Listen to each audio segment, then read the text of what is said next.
Hello दोस्तों, कैसे हो आप। मैं जानती हूँ आप बड़े खैरियत से होंगे। चलिए कहानी शुरू करते हैं। ये कहानी एक पिता की है, चार नालायक बेटे। जब चार नालायक बेटों ने अपने पिता को ही बेच डाला तो पिता ने कर दिया कुछ ऐसा काम कि बेटों के होश उड़ गए। बेटा, खाना बन गया हो तो जरा थोड़ा मुझे भी लाकर दे दो, बड़ी जोर से भूख लगी है। खाने की सुगंध से नाक तर हुई जा रही है, अब पेट को भी तर कर लूं। रामकिशन जी अरमान भरे लहजे में अपने बेटों से बोले। तभी बेटा गुस्से में बोला, हाँ बन गया बूढ़े, लेकिन अभी तक किसी ने नहीं खाया है। पहले सबको खाने दो, फिर मिलेगा। तुझे खाना हर वक्त जीभ खाने को मांगती रहती है। यह सुनकर रामकिशन जी शांत होकर बैठ गए। उन्हें खाना सबके खाने के बाद ही दिया जाता था। बूढ़ा, जिसकी खाल हड्डियों पर चिपकी हुई, चेहरा झुर्रियों से भरा हुआ, एक हाथ ज्यादा काम ना करता था, आंखें अंदर को धंस गई थी। हर वक्त मायूसी चेहरे पर छाई रहती। पूरे दिन अकेले अपने खाट पर बैठे हुए इधर से उधर आने जाने वालों को देखते रहते थे। घर में चार बेटे थे और चार बहुएं थीं। पोते पोती सब थे, लेकिन कोई बैठकर दो बात करने के लिए तैयार नहीं था। जब भी किसी से बात करने की कोशिश करते, सब धुतकार कर चले जाते और कहते, बूढ़े से बतियाना। सब रामकिशन जी से दूर दूर भागते थे, जैसे कि वह कोई अछूत हो। बुढ़ापा भी कितना दुखदाई होता है। अपने ही बच्चे बुढ़ापे में दूर भागने लगते हैं। एक जमाना ऐसा हुआ करता था जब रामकिशन जी घर के मुखिया हुआ करते थे। घर में आ जाते तो ऐसा लगता था जैसे कोई शेर आ गया और उनके सामने कोई बोलने वाला नहीं था। उनके बेटे उनके सामने आने से भी डरते थे और बहुओं की तो बात ही क्या थी। इतनी जोरदार ख्वाहिशें के मालिक थे कि सामने वाले के देखते ही पसीने छूट जाया करते थे। उसके मुंह से दो अल्फाज भी नहीं निकल पाते थे। उनका फैसला अटल होता था, जैसे पत्थर पर कोई लकीर खींचती हो। किसी को भी उनके फैसले के खिलाफ जाने की हिम्मत नहीं होती थी। उनके चार बेटे थे, रोहन, किशन, अजय और विजय। उनकी कोई बेटी नहीं थी। चारों बच्चों की उन्होंने शादी कर दी थी। घर में बहुएं आई, पोते पोती हुए। उनका अब एक बड़ा कुनबा हो चुका था। धीरे धीरे वक्त गुजरता गया। उन्होंने सब काम धंधा अपने बच्चों के हाथों में सौंप दिया, लेकिन जमीन और घर भी उन्हीं के नाम पर था। फिर एक दिन उनकी पत्नी ने भी उनका साथ छोड़ दिया और वो अकेले रह गए। वक्त गुजर रहा था और वक्त के गुजरने के साथ साथ ही वे कमज़ोर होते जा रहे थे और उनके बच्चे उन पर हावी होते जा रहे थे। जब तक पत्नी थी तो सब कुछ ठीक था, पर धीरे धीरे बच्चों ने रंग दिखाना शुरू कर दिया। अब तो उनका कमरा भी उनका ना रहा था और उनका पलंग अब बरामदे में डाल दिया गया था। खाना भी अब सब के खाने के बाद उन्हें दिया जाता था, पर वह किसी को कुछ नहीं कहते थे। बस बैठे हुए सब कुछ देखते रहते थे। कमज़ोर ही तो हो गए थे, लेकिन फितरत तो वही थी। अपनी बेइज्जती बर्दाश्त नहीं कर पाते थे। जब उनके नाखून बड़े हो जाते थे तो बेटों से कहते कि मेरे नाखून काट दो, तो एक बेटा दूसरे को कह देता, दूसरा तीसरे को और तीसरे चौथे को कह देता।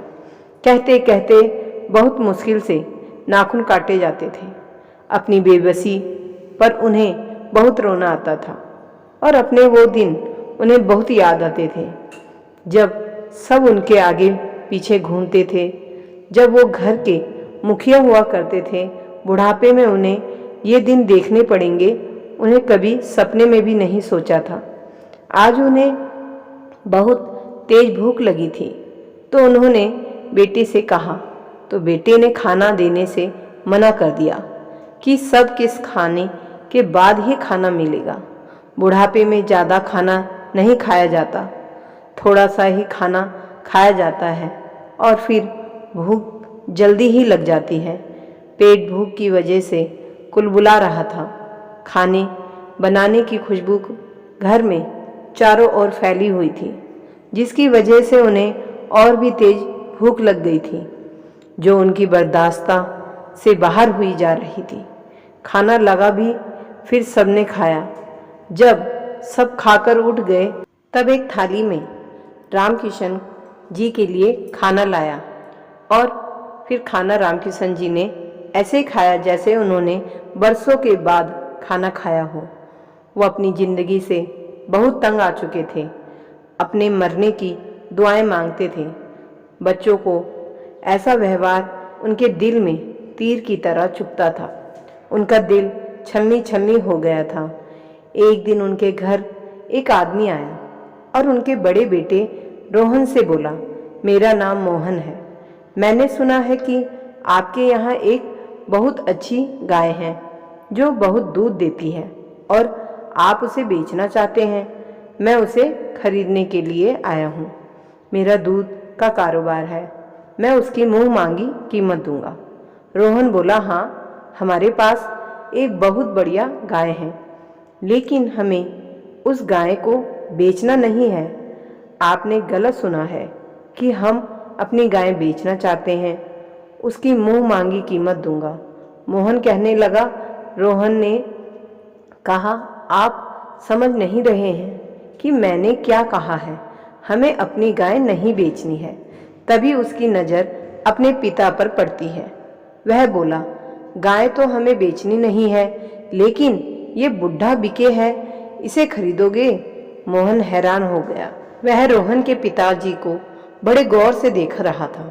एक मायूस, उदास और झुर्रियों से भरे चेहरे वाले व्यक्ति एक पलंग पर बैठे हुए थे। मोहन ने 2 पल के लिए सोचा और बोला, कितने में ही बेचोगे? रोहन हैरान हो गया। उसने तो ऐसा ही कह दिया था और वो उसके पिताजी को खरीदने के लिए तैयार हो गया था। रोहन समझा कि मोहन मजाक कर रहा है। वो मोहन से बोला कि 30,000 में दे दूंगा, लोगे? मोहन ने अपनी जेब से 30,000 रुपये निकालकर और रोहन के हाथ पर रख दिए और बोला कि मैंने खरीद लिया, आज से ये मेरे हुए। रोहन हैरान रह गया। उसके हाथ में 30,000 रुपये थे। वो मोहन से बोला, तुम यहीं रुको, मैं अभी आता हूँ। और राजेश भागा भागा अंदर गया और अपने तीनों भाइयों से सलाह मशवरा करने लगा। तीनों भाई भी पैसा देखकर लालच में आ गए और बोले, ठीक है, वैसे भी क्या हो रहा है, इस बुढ़े को बेच देते हैं, कुछ तो रकम हाथ लगेगी और इसे बुढ़े से भी पीछे छूट जाएगा। रोहन और उसके तीनों भाई बाहर आए और बोले, ठीक है, हमें सौदा मंजूर है, तुम बुढ़े को ले जा सकते हो। रामकिशन जी ये सारी बातें बैठकर सुन रहे थे। दिल पर छुरियां चल रही थी। उन्हें अपने कानों पर विश्वास ही नहीं आ रहा था कि ये उनके बच्चे उन्हें बेच भी सकते हैं। वे सोचने लगे कि मुझे ये तो पता ही नहीं था कि मेरे बेटे इतने बेवकूफ़ हैं, लेकिन यह नहीं सोचा था कि मुझे पैसों की लालच में बेच भी सकते हैं। उन्होंने अपने बेटों को कुछ कहना सुनना मुनासिब नहीं समझा और मोहन की ओर देखते रहे और पता नहीं उन्हें क्या हुआ कि वह जाने के लिए तैयार हो गए। रामकिशन जी अंदर गए और अपनी एक पोटली लेकर आए और मोहन के साथ साथ चल दिए। वे सोचने लगे कि अपने बच्चों के साथ इतनी जिल्लत से भरी जिंदगी जीने से तो अच्छा है इसके साथ ही चला जाऊं। क्या पता वहां जाकर ही मुझे मौत आ जाए। अब और क्या देखना बाकी रह गया था। उनके बच्चों ने उन्हें बेच दिया था। इससे बड़ी जिल्लत और क्या हो सकती थी। मोहन उन्हें लेकर अपने गांव, अपने घर लेकर आ गया। उनको एक कमरे में लेकर गया और बोला, बाबा, आज से यह आपका कमरा है। मोहन ने अपनी बीबी और बच्चों को बुलाया और कहा कि ये देखो, ये मेरे बाबा हैं। और आज से ये हमारे साथ ही रहेंगे। खबरदार अगर किसी ने उनको परेशान करने की कोशिश की। मोहन अपनी बीवी मीरा से बोला, मीरा बाबा आज से हमारे साथ ही रहेंगे और देखना इन्हें किसी भी चीज़ की कमी ना हो और ना ही परेशानी। मीरा संस्कारी थी, बोली मोहन से, ठीक है, जैसे आपने कहा है वैसा ही होगा। मोहन रामकिशन जी को खाना देने के लिए थाली लेकर आता है और बाबा को खाना खिलाकर सुला देता है। अगले सुबह जब रामकिशन जी जागते हैं तो उन्हें बहुत अच्छा महसूस होता है, जैसे उनमें नई जान आ गई हो। मोहन बाबा के लिए ही नाश्ता लाता है। नाश्ता करने के बाद मोहन बाबा के बाल काटता है और फिर अपने हाथों से नहलाता है। बाबा नहाते हुए मोहन को बहुत हैरानी से देखते रहे। बाबा अपने अतीत की बातें सोचने लगे कि बाबा अपने बेटों को कमर पर हाथ ना पहुंचाने की वजह से अपनी कमर पर साबुन लगाने के लिए बोलते तो उनके बेटे उन्हें छिड़क कर देते और कहते कि इस बूढ़े ने तो हमारी जिंदगी खराब कर रखी है, कभी कुछ करने को बोला है, कभी कुछ, अपनी कमर तो हमसे मली न जाती, इस बूढ़े की मल दो। बेचारे रामकिशन जी ऐसे ही नहा लेते थे। ये सब याद करते हुए उनकी आंखों में आंसू आ गए। रामकिशन जी एकटक प्यार भरी नजरों से मोहन को देख रहे थे। मोहन उन्हें लाकर उनकी पोटली से कपड़े निकालता है तो बाबा की पोटली से कुछ कागजात नीचे गिर जाते हैं। मोहन उन्हें फिर से पोटली में रख देता है और बाबा को कपड़े पहनाता है, उनके नाखून काटता है। बाबा को पूरी तरह तैयार करने के बाद मोहन बाबा को डेंटिस्ट के पास ले जाता है, जो दांत बाबा के टूट चुके थे वो बनवाता है। फिर बाबा की आंखें टेस्ट कराता है और उनका चश्मा बनवा देता है। बाबा मोहन को ये सब करते हुए देखते रहते थे, बस प्यार अरमान भरी नज़रों से देखते रहते। मोहन के गांव में मेला लगा होता है। मोहन बाबा को शाम के वक्त मेले में लेकर जाता है, उनके पसंद की बहुत सी चीज़ें दिलवाता है और कहता है, बाबा ये मेला तुम्हारा है, तुम जिस चीज़ पर हाथ रखोगे वो तुम्हारी है। बाबा मोहन को हैरान होकर देखे जाते हैं और कहते हैं, बेटा अब मैं इस बुढ़ापे में क्या करूं? जो मुझे चाहिए था वो ले लिया। मोहन बोला, बाबा आपने कुछ भी तो नहीं लिया, बस एक घड़ी ली है। बाबा को घड़ी का बहुत ही शौक था, जिसके लिए उन्हें अपने चारों बेटों को भी बोला था, लेकिन कभी किसी बेटे ने उन्हें घड़ी लाकर नहीं दी। इसलिए आज उन्होंने मेले में से घड़ी ही ली और अपने हाथ में पहन ली। मोहन और बाबा कुछ देर मेले में घूमते रहे और चाट खाते रहे। बाबा का मन झूले में बैठने का था, लेकिन शर्म के कारण कुछ नहीं बोल पाए। लेकिन मोहन उनके मन की बात जान चुका था। जिस तरह से वो झूले को देख रहे थे, मोहन ने बाबा को झूले में झुलाया। बाबा बहुत हंसे और हंसते हंसते रोने लगे। झूला झूलने के बाद बाबा और मोहन घर आ जाते हैं। मोहन की पत्नी बाबा और मोहन को खाने के लिए पूछती है तो बाबा मना कर देते हैं कि मेरा तो पेट भरा हुआ है, मैं खाना नहीं खाऊंगा। मोहन जिद करता है, लेकिन बाबा खाना नहीं खाते तो मोहन बाबा को उनके कमरे में लेटाकर आ जाता है और उनके लिए खाने की थाली लेकर जाता है और कहता है, बाबा ये रहा आपका खाना, रात में भूख लगे तो खा लेना। रामकिशन जी बोले, ठीक है बेटा, तुम रख दो, भूख लगेगी तो मैं खा लूँगा। मोहन अपने कमरे में चला जाता है। रामकिशन जी को ये सब एक सपने की तरह लग रहा था। वो सोचने लगे कि अपने घर में मेरी क्या औकात थी और यहाँ इतनी इज्जत, मैं हर पल मौत की दुआ करता था, लेकिन मेरी ज़िंदगी में ऐसा मोड़ भी आएगा ये तो मैंने कभी सपने में भी नहीं सोचा था। अब मैं और जीना चाहता हूँ। इस परिवार ने तो मुझे इतनी इज्जत दी है, मैं इनका हमेशा आभारी रहूँगा। तभी मोहन वहाँ आता है और कहता है, बाबा आपने खाना नहीं खाया, बाबा खा लीजिए, कमजोरी आ जाएगी। नहीं तो बाबा कहते हैं, बेटा तुम मेरी इतनी फिक्र क्यों कर रहे हो, मुझे भूख ही नहीं है, नहीं तो मैं खा लेता।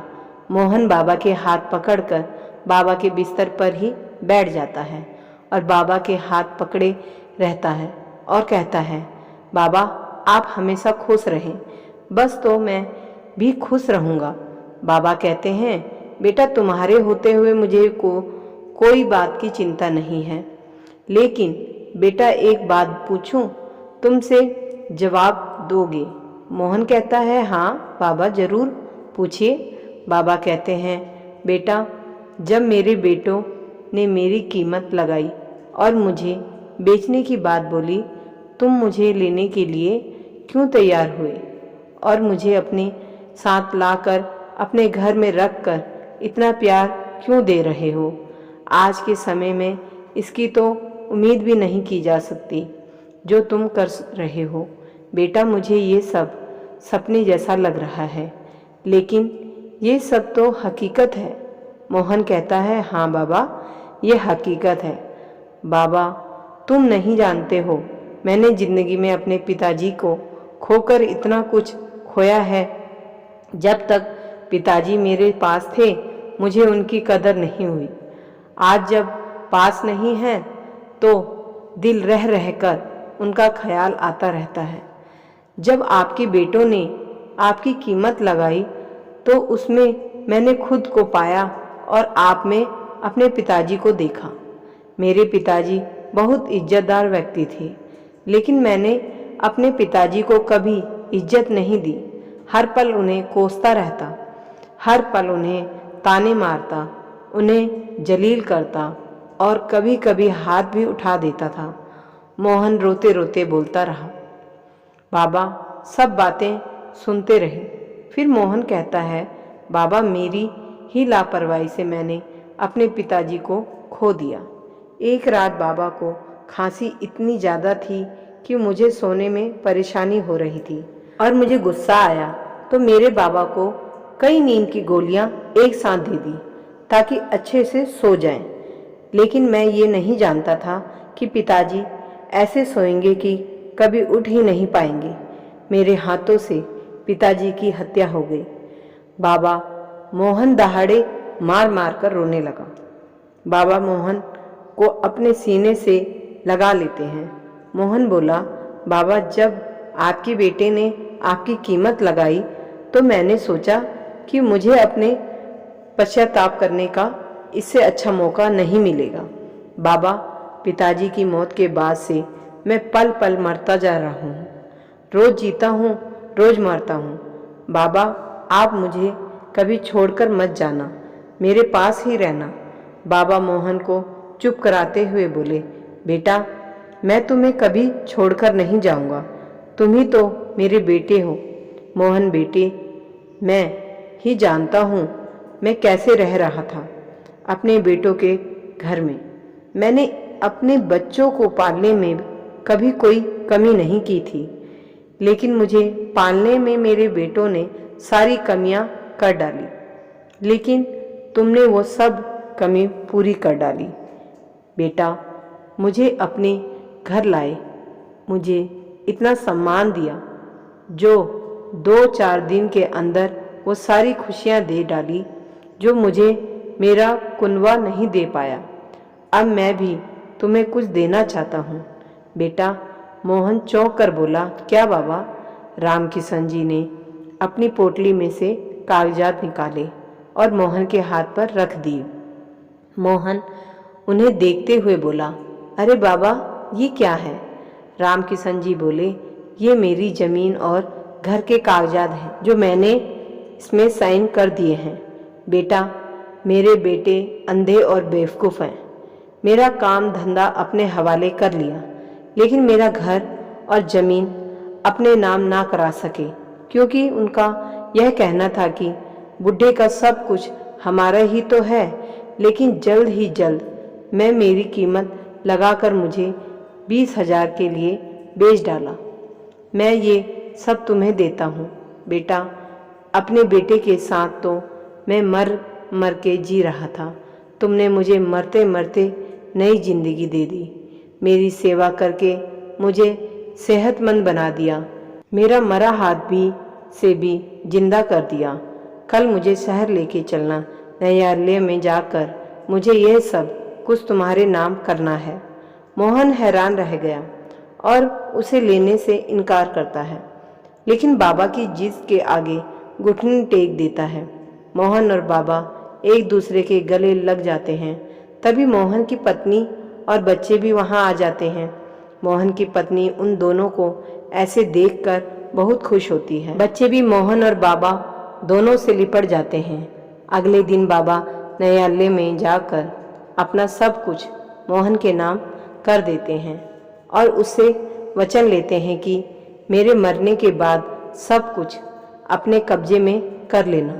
कुछ दिन बाद घर और जमीन के लालच में मोहन के गांव का पता करके जब चारों बेटे मोहन के घर आते हैं तो मोहन उस वक्त घर में नहीं होता। तो मोहन की पत्नी से कहते हैं कि हम अपना बुढ़ा लेने आए हैं जो हमने आपके पति को बेचा था। तभी रामकिशन जी एक डंडा लेकर अपने कमरे से बाहर आते हैं और चारों को डंडे से धड़ धड़ाधड़ अपने चारों बेटों को ठोक देते हैं और ठोकते ठोकते कहते हैं, बुढ़ा लोगे ले लो, बुढ़ा लोगे ले लो। उई माँ करते करते चारों बेटे 9 2 11 हो गए। जब मोहन घर आया तो रामकिशन जी ने सब बातें बताई तो मोहन हंसते हंसते लोटपोट हो जाता है और अपने बाबा से लिपट जाता है। अब ऐसे ही हंसते हंसते बाबा की सेवा करते कई साल बीत जाते हैं और एक दिन बाबा मोहन को अलविदा कहकर इस दुनिया से चले जाते हैं। बाबा के जाने के बाद मोहन को दिया हुआ वचन निभाते हैं और कानूनी कार्रवाई करके रामकिशन जी घर और जमीन अपने कब्जे में ले लेते हैं और रामकिशन जी के बच्चे सड़क पर आ जाते हैं। खाने के भी लाले पड़ जाते हैं। जिन बेटों ने कुछ पैसों के लालच में अपने ही बाप को ही बेच डाला, ऐसी औलाद को भगवान कैसे सुखी रख सकता।